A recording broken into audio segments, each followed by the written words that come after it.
The Starfall Cantina had occupied the same corner of Crestfall Station's merchant ring for 63 years, which in space station terms made it practically a historical landmark. The walls were lined with actual wood paneling, imported at ruinous expense from Earth 2 generations ago, and the coffee machine still made that satisfying gurgling sound that modern equipment had long since engineered away.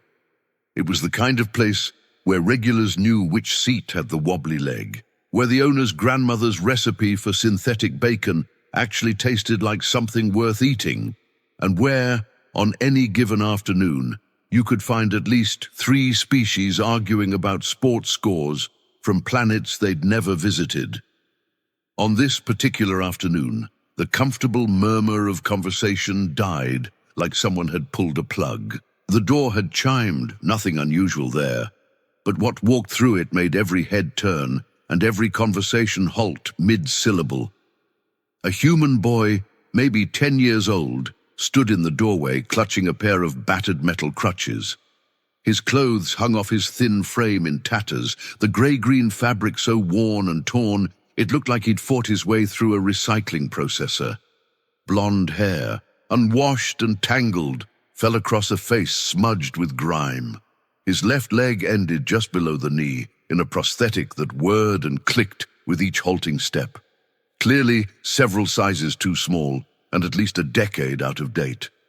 But it wasn't his appearance that made people stare, it was his eyes.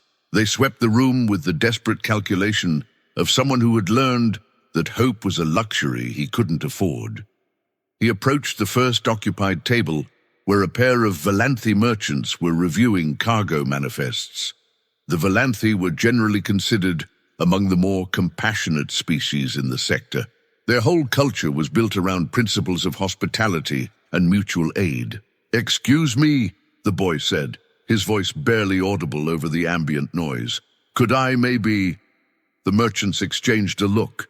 The larger one adjusted his spectacles and suddenly became very interested in a shipping invoice. His partner actually shifted her chair so her back was to the boy. Not even a verbal rejection, just dismissal. The boy's shoulders dropped half an inch, but he kept moving. The second table held a human family, mother, father, 2 children about his age, wearing clothes that probably cost more than everything he'd ever owned combined. The mother saw him coming and pulled her children closer, whispering something that made them giggle. The father didn't even look up from his tablet. Table 3 was worse. A Grenaxian businessman made a show of waving his hand in front of his snout, as if the boy carried some offensive odor. His dining companion laughed, a harsh barking sound. Table 4, Table 5, Table 6. Each rejection wore away something in the boy's expression, like waves eroding a cliff face. But he kept moving, because the alternative was leaving, and leaving meant going back, and going back meant no. He couldn't think about that. The corner booth was occupied by someone most patrons had learned to avoid. Grothmar Ironwing sat alone, as he always did, nursing a cup of black coffee and reading from a battered datapad. He was Dracorath, a species that humanity had first encountered 60 years ago and still hadn't quite figured out how to feel about. 7 feet of green-scaled muscle, leathery wings folded against his back like a furled cape, 2 curved horns rising from a skull crowned with a mane of golden hair. His armor was the old style, bronze and copper alloys over interlocking plates, scarred and dented from decades of use. He looked like something that had crawled out of humanity's collective unconscious. Every dragon from every fairy tale, rendered in flesh and scale. The scars told their own story. A puckered line across his jaw, where something with claws had tried to open his throat. A starburst pattern on his neck that spoke of energy weapon discharge. His left wing hung slightly lower than his right, evidence of an old injury that had never fully healed. Most people crossed to the other side of corridors when they saw him coming. The boy stopped in front of his table. "Please," he said, and his voice cracked on the word. "May I share this table?" Everyone else said no. Grothmar looked up from his datapad. For a long moment, neither of them moved. The dragon's amber eyes, slit-pupilled and ancient, studied the child with an intensity that made other patrons look away. They saw the tattered clothes. They saw the malfunctioning prosthetic. They saw the bruises on the boy's forearms that his two short sleeves couldn't quite hide. "Sit," Grothmar said. The word rumbled like distant thunder, but there was nothing threatening in it. He reached out with one clawed foot and pushed the opposite chair out from the table. The relief that washed over the boy's face was almost physically painful to witness. He moved toward the chair, crutches clicking against the floor, and his prosthetic leg chose that exact moment to malfunction. The knee joint locked, momentum carried him forward, and he was falling. Until he wasn't. Grothmar's hand, massive, scaled, capable of crushing steel, caught him with surprising gentleness and lowered him into the seat. "That leg," the dragon said, settling back into his own chair. "How long since it was serviced?" "It's fine," the boy said automatically. The lie coming so quickly it was clearly well practiced. "It is not fine. The gyroscopic stabilizer is shot. The actuator cable's are frayed, and whoever fitted it to you should be brought up on charges of criminal negligence."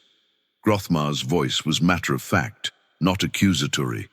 "When did you last eat?" The boy's eyes dropped to the table. "I had breakfast." "When?" "Yesterday." Grothmar raised one clawed hand, catching the attention of a server droid that had been studiously avoiding their corner. The human child's menu, full meal, hot chocolate, whatever dessert looks least likely to have been synthesized from industrial byproducts. "Sir, I can't. Did I ask for your financial status?" Grothmar's eyes hadn't left the boy's face. "I have more credits than cents and fewer opportunities to spend them. You'll eat, then we'll talk." The food arrived faster than it should have. The staff clearly wanted to minimize interaction with the scary dragon. A plate piled high with actual food, not the nutrient paste that made up most station meals. Hot chocolate in a mug, designed for human hands. A slice of something that might once have been adjacent to real cake. The boy stared at it like it might vanish. "It won't bite you," Grothmar said dryly. "Though given the state of the station's health inspectors, I make no promises about the cake." A tiny sound escaped the boy's throat, something that might have been a laugh, might have been a sob. He reached for the sandwich with trembling hands and took a bite. He ate like someone who had learned that food could be taken away. Not with messy enthusiasm, but with careful, desperate efficiency, chewing thoroughly, swallowing quickly, eyes darting up between bites to make sure no one was coming to stop him.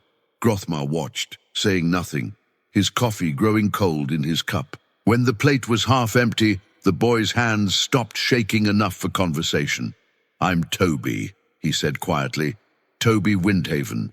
Grothmar Ironwing, third wing of the Obsidian Company." A title that meant nothing to most civilians and everything to anyone who'd served in the frontier wars. "Why are you alone on this station, Toby Windhaven? Where are the adults responsible for you?" The sandwich suddenly seemed very interesting to Toby. "My uncle, he's at work. I'm supposed to stay in our quarters, but His voice caught. "I couldn't stay there anymore." "Why not?" Silence. The kind of silence that had weight to it, that pressed down on the air like something physical. "I'm sorry I bothered you," Toby said, pushing back from the table. "I should go back before what?" The question hung there, quiet and inescapable. Toby's sleeve had ridden up when he moved, Grothmar's eyes fixed on the exposed skin of his forearm, on the bruises that wrapped around it like a bracelet, yellow and purple and blue, layered in a pattern that spoke of repeated injury. Some fresh, some faded, all in shapes that matched adult-sized fingers. "Sit down," Grothmar said. It wasn't a request, but it wasn't a threat either. It was the voice of someone who had seen too much of the galaxy's cruelty and refused to look away from it. "Tell me about the accident." Toby froze. "How did you know about—" The prosthetic, cheap, poorly fitted, clearly done in haste. Either you were injured somewhere without proper medical facilities, or someone didn't want to spend the credits on doing it properly. Grothmar's amber eyes were unblinking.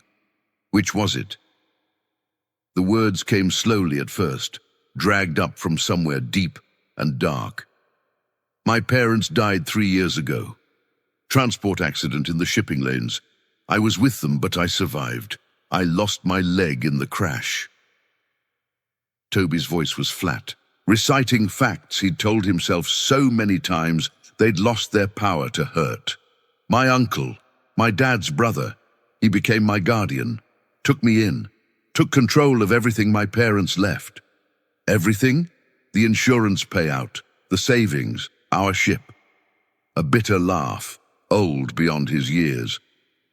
He told everyone what a sacrifice he was making, taking in his dead brother's crippled kid. Grothmar said nothing. His stillness had taken on a different quality, the absolute motionlessness of a predator waiting. At first it was just Toby stopped, swallowed, tried again.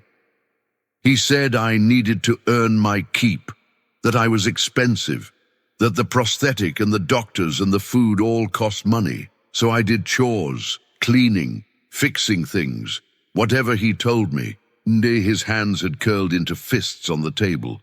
But it was never enough. There was always something wrong, something I'd failed at, something that needed to be punished. The bruises, when I was lucky. The words came out barely above a whisper. Sometimes he doesn't hit me, sometimes he just locks me in the storage closet, turns off the lights, leaves me there until I'm good again. His voice cracked. I don't know how to be good enough. The mug of hot chocolate sat untouched now, steam rising in lazy spirals. Around them, the cantina carried on. Conversations, laughter, the clink of cups and plates. No one was listening. No one was watching. No one except Grothmar. The leg, he said carefully. The original injury from the accident. Was it properly treated? Toby's face did something complicated. A mixture of shame and fear, and something that might have been relief at finally being asked. The doctors on the rescue ship, they did the amputation, said I'd need rehabilitation, physical therapy, a proper prosthetic fit. But when my uncle took over, he trailed off. He didn't provide those things. He said they were too expensive, said I should be grateful I was alive at all. Toby's hand drifted unconsciously to his leg, to the place where metal met flesh. The prosthetic hurts all the time.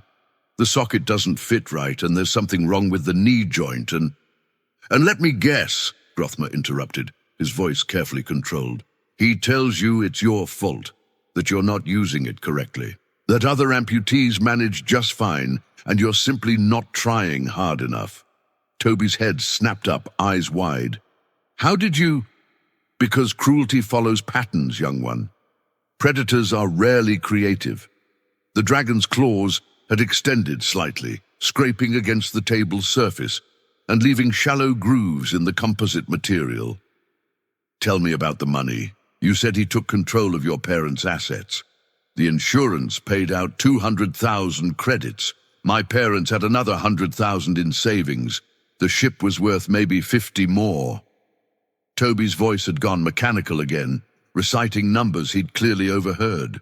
Uncle Dermot said it was all gone within the first year. Medical bills, food, housing costs.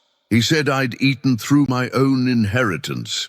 And yet, Grothmar's eyes had narrowed to slits. I couldn't help but notice the new holographic entertainment system in the window of the electronics shop on the promenade. Registered to a Dermot Windhaven according to the delivery manifest posted outside. Toby blinked. How do you? I notice things.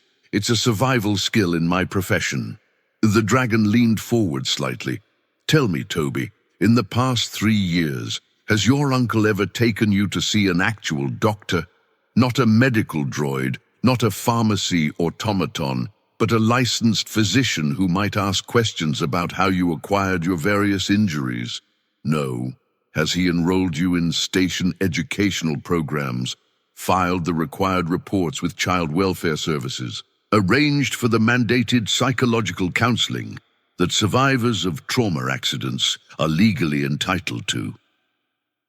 I don't know. The answer is no. I checked this morning. At Toby's look of confusion, Grothmar allowed himself a small smile, an expression that showed rather more teeth than was entirely reassuring. You're not the first child I've seen in the cantina over the past months. You're simply the first one brave enough to speak to me. I've been keeping informal records, patterns of behavior, discrepancies in your uncle's public story and his actual actions. Why? Because I fought wars for 30 years to stop evil from wearing uniforms and marching in formation. I will not stand by and watch it wear family faces and hide in private quarters. Toby was crying now, not sobbing, just silent tears tracking through the grime on his cheeks. I heard him talking last week. On a comm call late at night when he thought I was asleep. He told someone... The boy's breath hitched. He said that taking care of me was getting too complicated, that there were easier ways to handle the situation, that if something happened to me, at least the secondary insurance would pay out. Grothmar's hand closed around his coffee mug. The ceramic cracked, dark liquid seeping through his fingers, but he didn't seem to notice. He called me a liability, Toby whispered.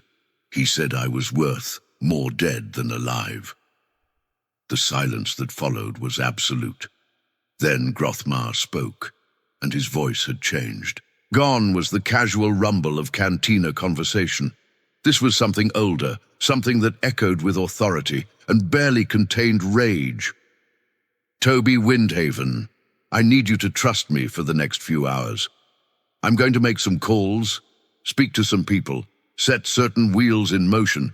I need you to stay here in this cantina where I can see you. Can you do that? But if my uncle finds out I'm gone... Your uncle, Grothmar said, rising to his full 7-foot height, his wings flaring slightly despite the cramped space, will have much larger concerns than your whereabouts very soon. I promise you this. You will never go back to that man. Not today, not tomorrow, not ever. Do you understand? Toby looked up at the dragon warrior, this ancient creature of scales and scars and barely contained violence, and saw something he hadn't seen in 3 years. Safety. I understand. Grothmar nodded once, then stepped away from the booth. He pulled a comm unit from a pouch at his belt and pressed a sequence of buttons that connected him to a frequency most people didn't know existed. Bright scale. It's Iron Wing. The situation I mentioned has crystallized.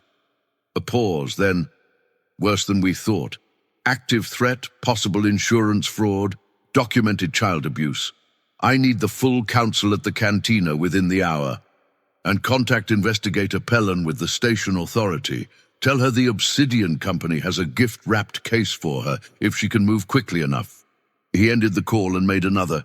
Morvax, get to the Starfall Cantina. Bring anyone who's off duty. Yes, now, I don't care if Thornwell is in the middle of a poker game. Drag him out by his tail if you have to. A longer pause.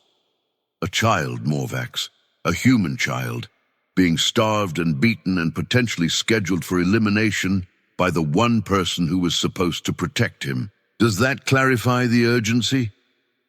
Grothmar made 6 more calls in rapid succession, each one brief, each one carrying the same controlled fury. By the time he returned to the booth, Toby had finished his hot chocolate and was staring at the empty mug like he wasn't sure what to do with hands that weren't shaking anymore. They're coming, Grothmar said, settling back into his seat. My old unit, the Obsidian Company. We served together for 30 years during the Frontier Wars. Retired now, most of us, scattered across this station and the neighboring ones. But when one of us calls, he spread his clawed hands. We answer. You were soldiers. Soldiers, scouts, rescue specialists, disaster response teams. His amber eyes grew distant. We've pulled civilians from burning ships, extracted hostages from pirate strongholds, evacuated entire colonies ahead of asteroid strikes. We've seen every flavor of catastrophe the galaxy has to offer." His gaze refocused on Toby. "But the worst things we've witnessed have always been what people do to each other. What adults do to children who can't fight back." "Oh, my uncle isn't a pirate or a terrorist," Toby said quietly. "He's just normal. People like him. They think he's generous for taking me in." "The most dangerous monsters always have pleasant faces, young one. If they looked like monsters, they'd be much easier to catch." Grothmar's voice softened slightly. "But we're going to catch him anyway." The door chimed. A Dracorath female entered first, smaller than Grothmar, but carrying herself with the casual confidence of someone who had nothing to prove. Her scales were a deeper green, almost emerald, and her armor was polished to a mirror shine. She scanned the room, spotted Grothmar, and made her way over with economical precision. "Iron Wing, this had better be as serious as you made it sound." Her voice was clipped professional. "Brightscale, meet Toby Windhaven." Grothmar gestured to the boy, who had instinctively pressed himself back into the booth at the newcomer's approach.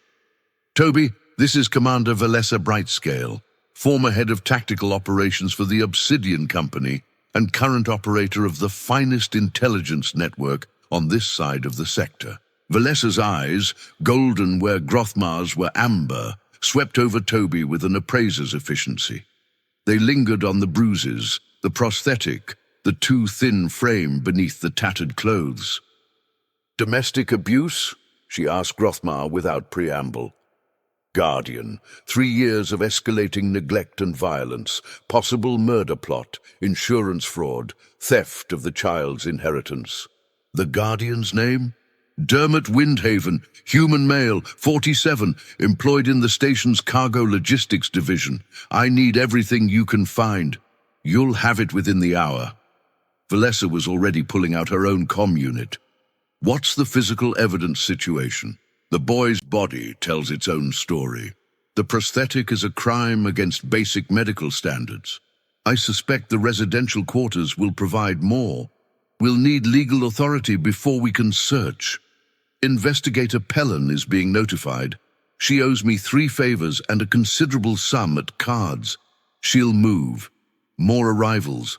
A massive Dracorath male with slate-grey scales and a cybernetic eye that whirred as it focused. A pair of twins, reptilian, but not Dracorath. Some species Toby didn't recognize, moving in perfect synchronization. A human woman with silver hair, cropped short, and a mechanical arm that looked like it could punch through bulkheads. They kept coming. 7, 12, 19, 26.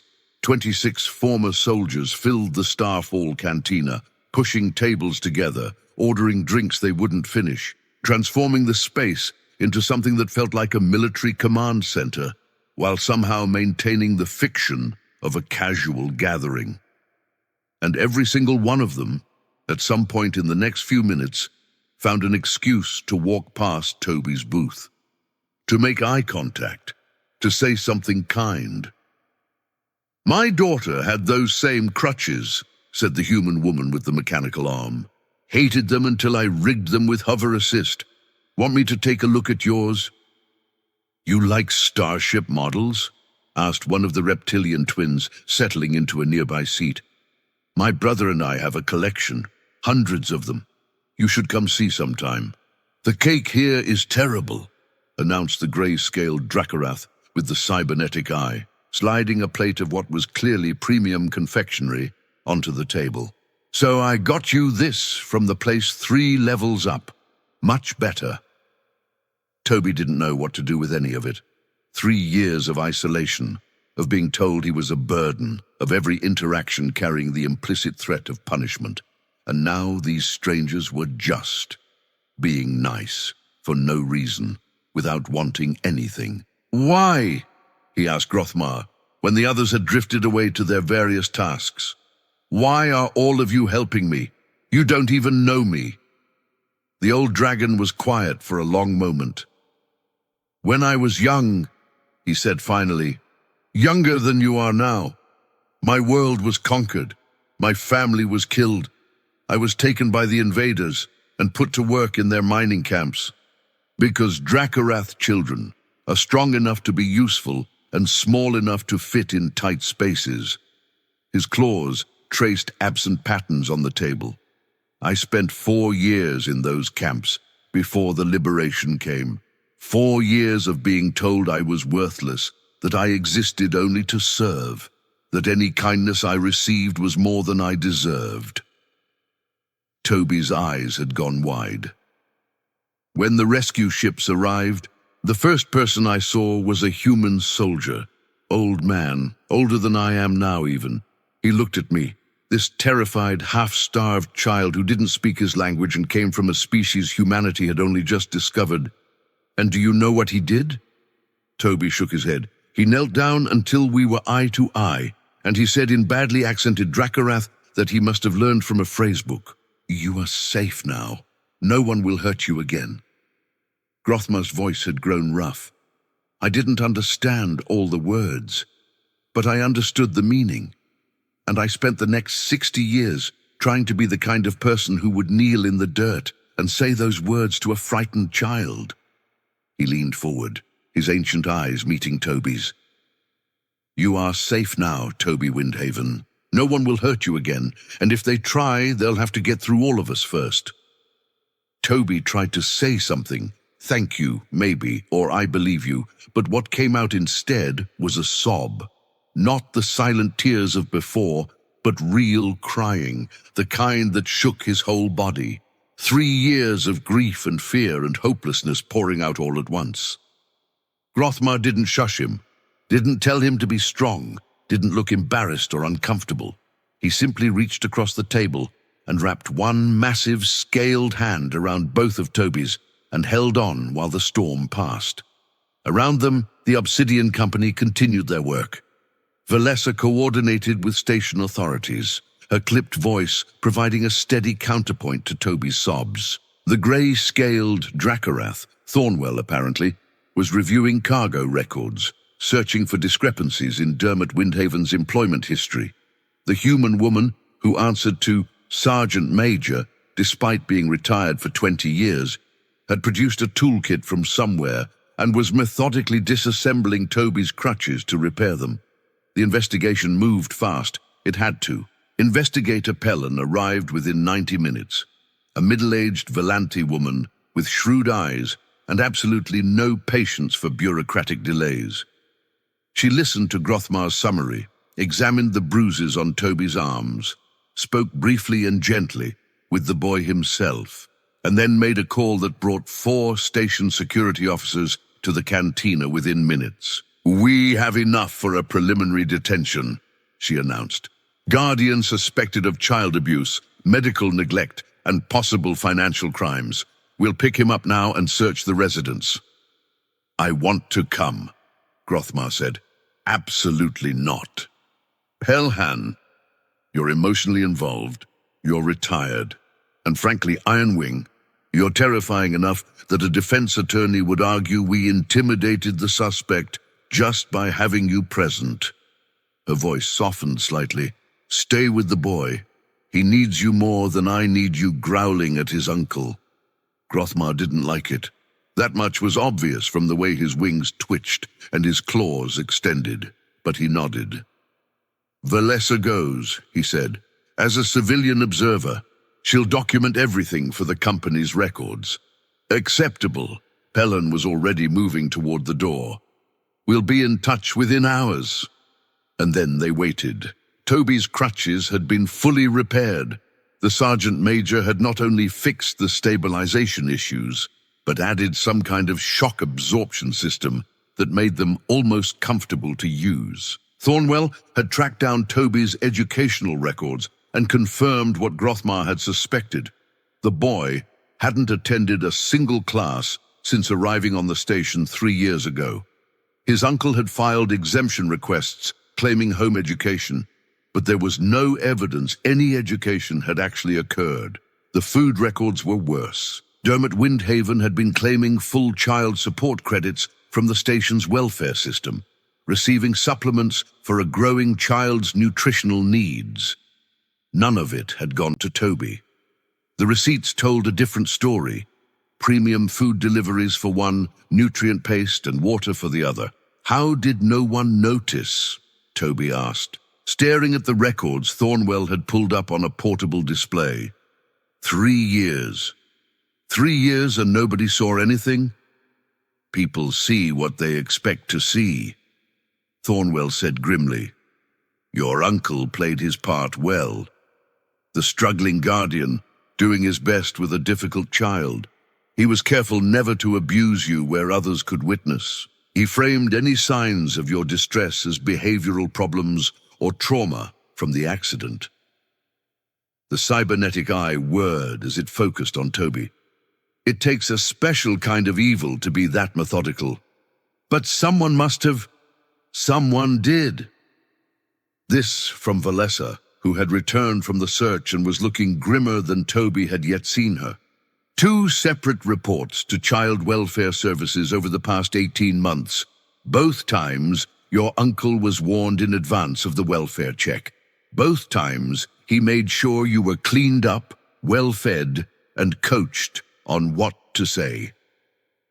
I remember those, Toby said quietly. He told me if I said anything wrong, he'd make sure the next accident was permanent. Mad, the silence that followed was absolute. Valessa's hand had clenched into a fist. Thornwell's cybernetic eye was glowing a steady, angry red. Even the sergeant major, who had seen horrors across a dozen worlds, had gone very still. It was Grothmar who spoke first. What did you find at the residence? Valessa's jaw tightened. A storage closet with a lock on the outside, a mattress on the floor, a bucket. She didn't need to explain what the bucket was for. Medical records showing the original prosthetic fitting was done at the cheapest facility on the station, with no follow-up care scheduled. Bank accounts showing regular deposits from the inheritance and insurance, and regular withdrawals that went to entertainment systems, luxury food deliveries, and vacation bookings to orbital resorts. The vacation bookings, the sergeant major said. Did they include the child? Single occupancy only. Grothmar closed his eyes. When he opened them again, there was something cold and final in their amber depths. What else? We found his personal files. Valessa's voice had gone flat, the professional detachment of someone who had seen too much. He kept records, not a journal, nothing as dramatic as that, but spreadsheets. Tracking the boy's weight loss, noting which injuries left visible marks and which didn't, calculating how long various punishments could last before becoming medically dangerous. He was experimenting, Toby said. His voice sounded distant, even to his own ears. I was an experiment. No. Grothmar's hand closed over his again, gentle despite its size and strength. You were a target, a victim. But you were never an experiment, because experiments are designed to produce knowledge. What your uncle was doing was designed to produce only suffering. There's more. Valessa actually hesitated, which was something Toby suspected she didn't do often. We found communication logs, conversations with someone, we haven't identified who yet, discussing the situation with increasing frustration. Your uncle was growing tired of the charade, Toby. The last message, 3 days ago, referenced permanent solutions and asked about the legal implications if a disabled minor were to suffer a fatal accident in their guardian's care. He was going to kill me. It wasn't a question. Toby's voice was steady as he said it, steadier than he felt. Some part of him had known this, had sensed it in the way his uncle looked at him lately, in the increasing cruelty of the punishments, in the cold calculation behind every interaction. He was planning to, Grothmar said. He didn't, because I ran away, because you were brave enough to ask for help. The dragon's grip on his hand tightened fractionally. Because when every instinct told you to stay quiet and endure, You walked into this cantina and spoke to the scariest person in the room. That takes courage beyond anything I've seen from soldiers twice your age." I didn't feel brave. I felt desperate. That's usually what bravery feels like from the inside. The evening stretched into night. Dermot Windhaven had been arrested at his workplace. He'd been surprised, Valessa reported with grim satisfaction, completely unprepared for the possibility that his carefully constructed facade might crumble. He tried to explain, to justify, to deploy the same wounded martyr act that had worked for 3 years. It hadn't worked this time. The security officers had seen the evidence, the storage closet, the spreadsheets, the messages. He was in a holding cell now, awaiting formal charges. The legal system would take its course. There would be hearings, testimonies, the whole grinding machinery of justice. But the immediate danger was past. "What happens to me now?" Toby asked. It was late, past midnight by the station's artificial day-night cycle, and he was fighting to keep his eyes open. The Obsidian Company had gradually dispersed, heading home with promises to return tomorrow, leaving only Grothmar and Valessa in the cantina. Before Grothmar could answer, the cantina door chimed one final time. An elderly human man shuffled in, white hair, wrinkled face, wearing the faded uniform of Crestfall Station's maintenance division. He spotted the unusual gathering and made his way over with the slow deliberation of someone who had earned every one of his 70-odd years. "You're that kid," he said to Toby, "the Windhaven boy. I've seen you around the lower decks." Toby tensed, instinctively shrinking back. Old reflexes died hard. "Easy, son." The old man raised his hands, palms out. "Name's Hendricks, Walter Hendricks. Worked maintenance on Deck 14 for 40 years. He looked at Grothmar. "Mind if I sit? These old legs don't do standing like they used to." Grothmar studied him for a long moment, then nodded. Hendricks lowered himself into a chair with a grunt of relief. "I should have said something sooner," the old man said, his voice heavy with regret. "I saw things, little things, you know. The way that boy always wore long sleeves even when the environmental controls were running hot. The way he flinched when adults came too close. The way his uncle talked about him when the kid wasn't around, calling him a burden, a mistake, worse things I won't repeat in polite company." "Why didn't you report it?" Valessa asked, her voice sharp. "I did." Hendricks's eyes were wet. "Twice. Filed proper reports with station administration, gave detailed observations, everything by the book. Both times nothing happened. The reports just disappeared. I figured someone higher up had decided it wasn't worth the trouble." He looked at Toby. "I'm sorry, son. I should have pushed harder, should have made someone listen." Toby didn't know what to say. 3 years of believing no one had noticed, no one had cared, and here was proof that at least one person had tried. "It wasn't your fault," he heard himself say. "You tried. That's more than most people did." "Doesn't feel like enough." Hendricks reached into his pocket and pulled out a small, battered object, a coin of some kind, worn smooth by years of handling. "This belonged to my grandfather. He gave it to my father. My father gave it to me. It's supposed to be lucky." He pressed it into Toby's hand. "I don't have kids of my own, never got around to it, somehow. But I want you to have this. Maybe it'll bring you better luck than it brought me." Toby closed his fingers around the coin. It was warm from Hendricks's pocket, smooth and solid and real. "Thank you," he whispered. Hendricks nodded, then pushed himself to his feet. "You take care of this boy," he said to Grothmar. "He deserves better than what this station gave him." "He'll have it," Grothmar replied. "You have my word."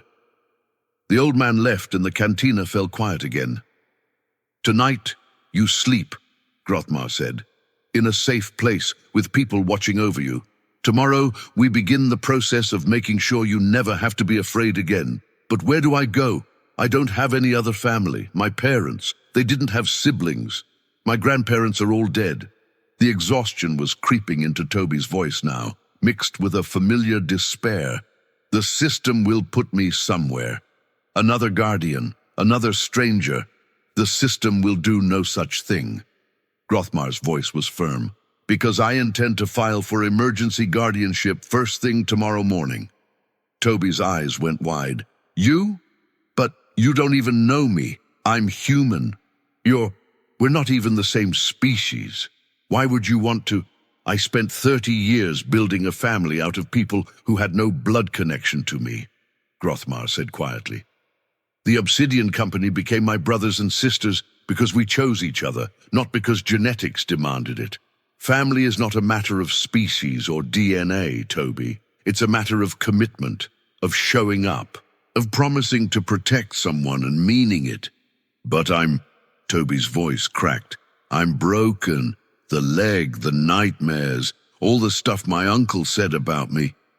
Your uncle was a monster, and monsters lie. That's what they do. Grothmar leaned forward until his ancient eyes were level with Toby's. You are not broken. You are hurt. Those are different things. Hurt can heal. Given time and care, and people who refuse to give up on you. You really want me?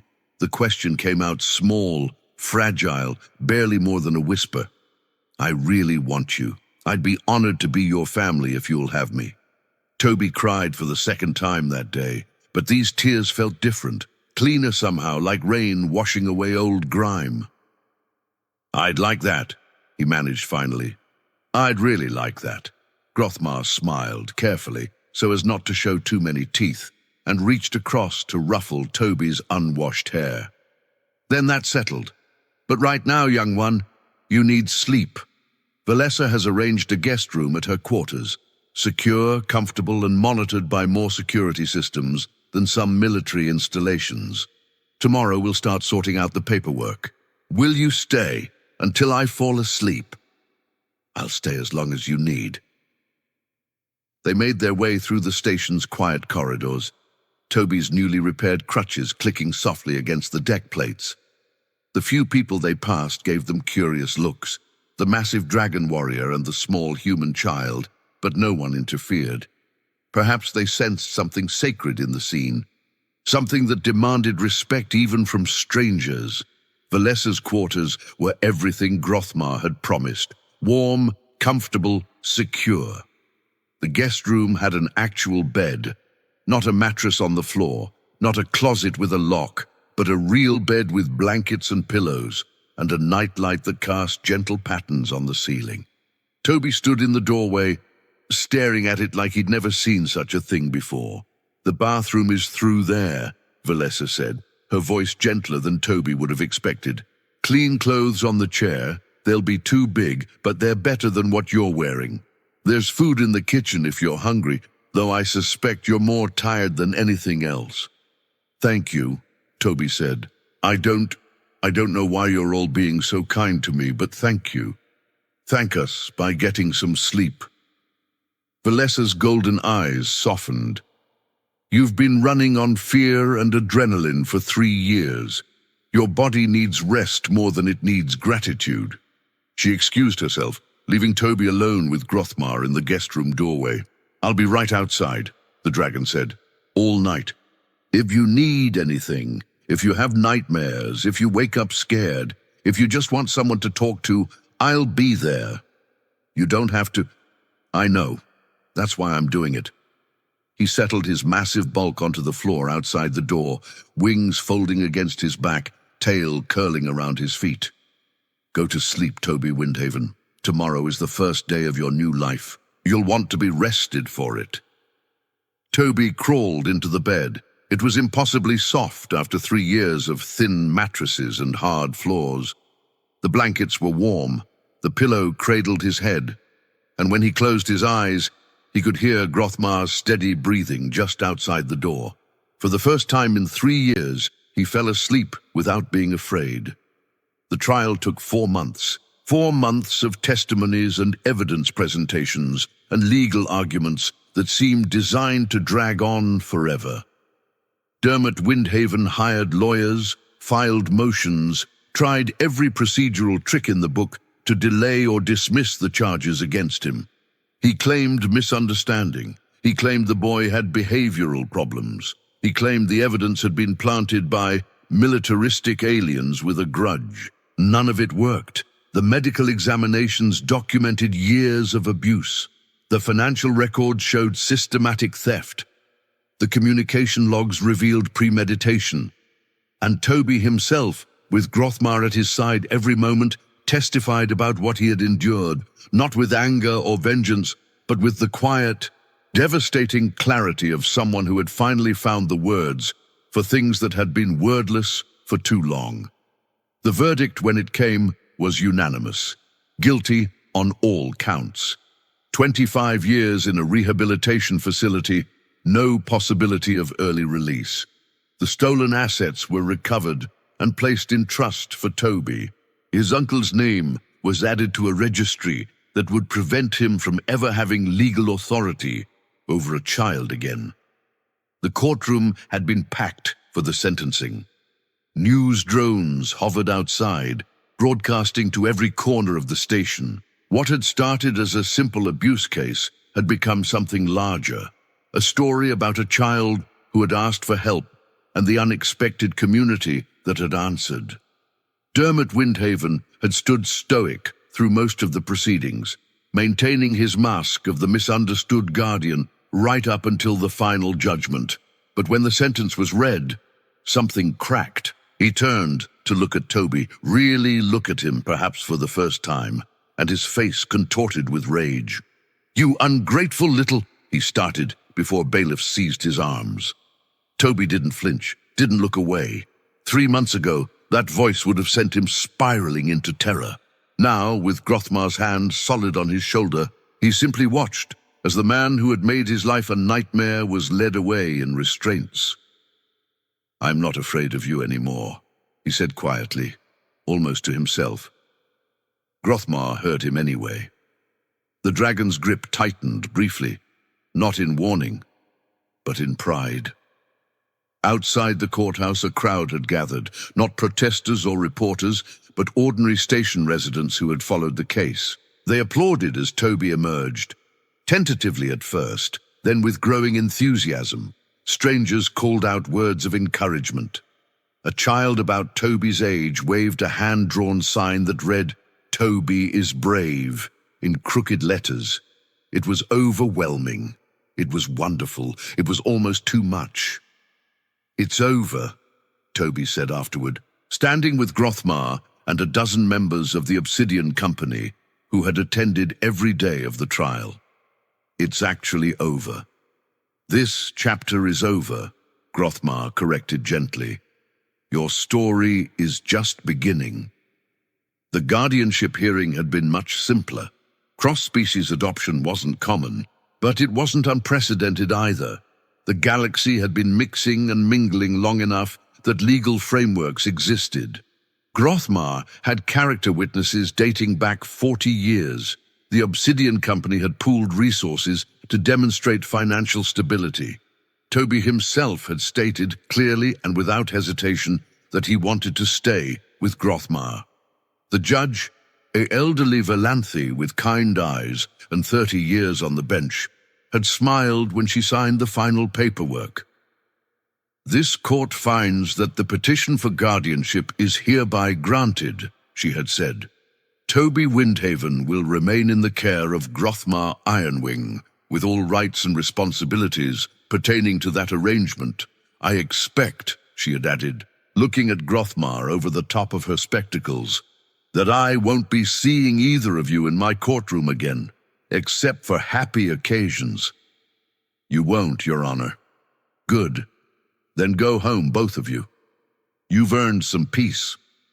Home turned out to be a converted cargo bay on the station's residential ring that Grothmar had been slowly transforming over the past months.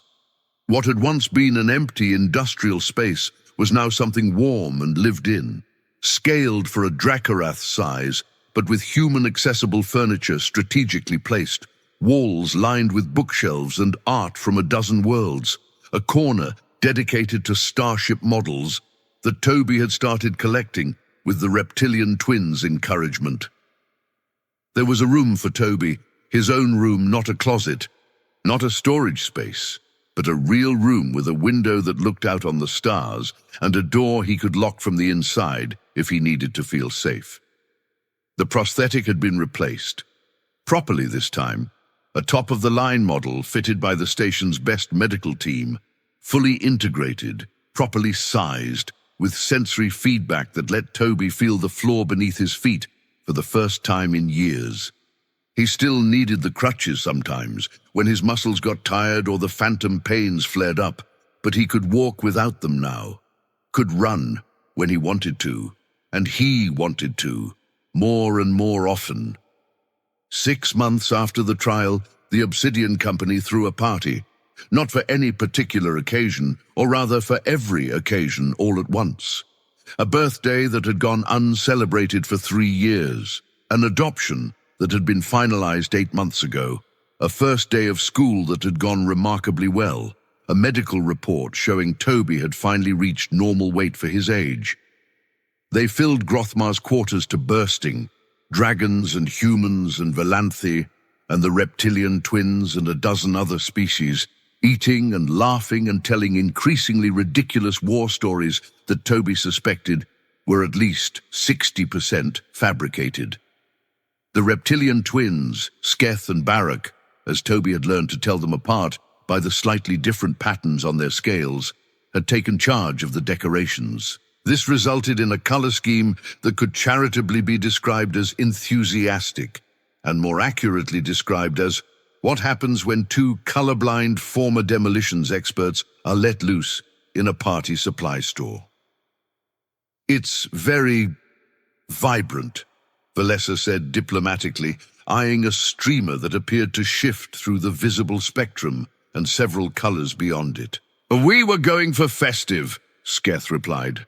Mission accomplished, Grothmar said dryly. I'll be seeing these colors in my nightmares for weeks.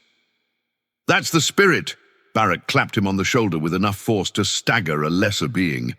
Nobody forgets a party where the decorations leave lasting psychological damage. The food was better than the decorations. The Sergeant Major had coordinated with 3 different restaurants across the station, calling in favors and making promises that Toby suspected would take years to repay. There were dishes from a dozen worlds, Dracorath flame-roasted vegetables that were somehow both spicy and sweet, Valanthi pastries that melted on the tongue, human comfort food that reminded Toby of meals his mother had made before everything changed. And then, Thornwell was saying, his cybernetic eye gleaming with the delight of a practiced storyteller, Ironwing turns to the pirate captain and says, completely deadpan, I'm sorry, I didn't catch that. Could you threaten me again, but slower? The assembled company roared with laughter. Toby, perched on a stack of cushions that put him at eye level with most of the adults, grinned so wide his face hurt. That's not how it happened, Grothmar protested, but he was smiling too. That's exactly how it happened. I was there. I have footage. You have footage of my worst moments and none of my finest hours. That's because your worst moments are much funnier. Speaking of finest hours, the Sergeant Major interjected, has anyone told the boy about the incident with the diplomatic shuttle and the experimental cooking equipment? Grothmar's scales visibly darkened, the Dracorath equivalent of a blush. That was classified. It was declassified last year. The point stands that nobody needs to hear that story. Iron Wing, you caused a diplomatic incident with a species we hadn't yet made first contact with because you were trying to make pancakes. They turned out to be friendly, Grothmar muttered. Eventually. Only after we convinced them that the smoke signals coming from your quarters weren't a declaration of war. More laughter, more stories. The Sergeant Major produced a cake from somewhere. Actual cake, not synthesized, with real chocolate and actual candles. Someone started a song in a language Toby didn't recognize, and everyone joined in on the chorus, voices blending in a harmony that shouldn't have worked but somehow did. And Toby, surrounded by these strange and wonderful people who had decided without any reason or requirement that he was worth saving, worth protecting, worth loving, Toby felt something he had almost forgotten existed. Happy. He was happy. Later, when the party had wound down and the last guests had departed with hugs and promises to visit soon, Toby found Grothmar on the balcony, looking out at the stars. "Thank you," Toby said quietly. Grothmar glanced down at him. "For the party, for everything, for letting me sit at your table, for believing me, for all of this."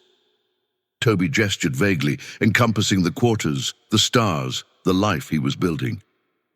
"I don't know what I did to deserve it." "You didn't have to do anything."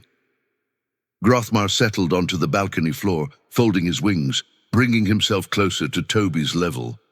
"That's the thing about family, young one. You don't earn it. You don't deserve it. It's simply given because someone chooses to give it. Like that soldier chose you, in the camp. Like he chose me, and like I chose you." Grothmar's clawed hand found Toby's shoulder, resting there with familiar weight. "We are, all of us, exactly where we're supposed to be." Toby leaned against the dragon's scaled side, feeling the rumble of his breathing, the steady beat of his ancient heart. "Dad?" He tried the word carefully, tasting it. They hadn't discussed titles yet, hadn't formalized what they were calling each other, guardian technically, parent legally, but neither of those words captured what this felt like. Grothmar went very still. "Yes? I love you." The old dragon's arm wrapped around Toby's shoulders, pulling him closer. "I love you too, son." Above them, the stars wheeled in their eternal patterns. Ships came and went, carrying people and cargo and stories across the vast dark between worlds.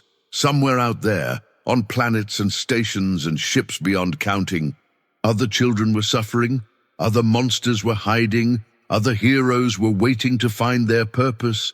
But here, on this balcony, in this moment, there was only a boy and his father watching the universe together. And that was enough. 3 years later, Toby Windhaven stood at the entrance of the Starfall Cantina, wearing clothes that actually fit and a prosthetic leg that moved like the original had been returned to him. He was 13 now, tall for his age, with his father's habit of standing like he expected trouble, and his mother's smile. The mother he only remembered from photographs now, but whose warmth he had rediscovered in 1,000 unexpected places. The cantina hadn't changed much. The wood paneling was a little more worn, the coffee machines a little more temperamental, the regulars a little older. But it was still the kind of place where you knew which seat had the wobbly leg, where the owner's grandmother's recipe was still worth the trip. The corner booth was occupied by someone most patrons now went out of their way to greet. Grothmar looked up from his datapad as Toby approached. His scales had grayed slightly over the years, a Dracorath sign of age that only made him look more distinguished, but his amber eyes were as sharp as ever. "You're late," the dragon said. "I was helping Thornwell calibrate his new eye. He insisted the color settings were off." "Were they?" "Not even slightly. He just wanted company." Grothmar chuckled, gesturing to the seat across from him. "The company meeting isn't for another hour. I thought we could have coffee first. Just us." Toby slid into the booth. Their booth now, the place where his story had begun its new chapter. The door chimed behind him. A child stood in the entrance, maybe 8 years old. Species Toby didn't immediately recognize. Something avian, feathered and small. The child's feathers were matted, clothes torn, and those wide, terrified eyes were scanning the room with desperate calculation. Looking for a table.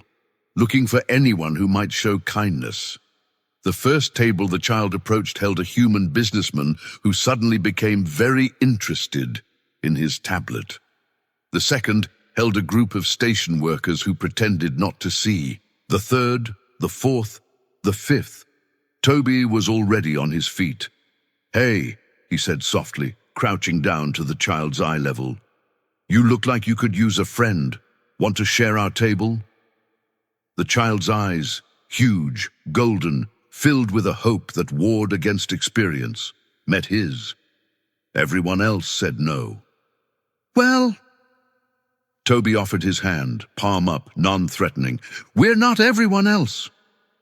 "Come on, my dad makes terrible coffee, but the hot chocolate is pretty good."